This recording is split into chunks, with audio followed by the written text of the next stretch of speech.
যারা নতুন নতুন মা হয়েছো, আজকে স্বাস্থ্য টিপস শুধুমাত্র তাদের জন্য যারা নতুন মা হয়েছো।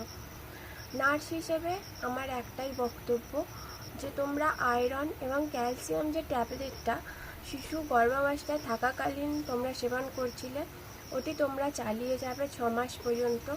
এবং খাবারের মধ্যে যথেষ্ট পরিমাণ আয়রন এবং ক্যালসিয়াম, প্রোটিন, ভিটামিন যাতে সমস্তটাই তোমরা যুক্ত করতে পারো সেই রকম খাবার খাওয়ার চেষ্টা করবে এবং সময় মতো ঘুমোবে।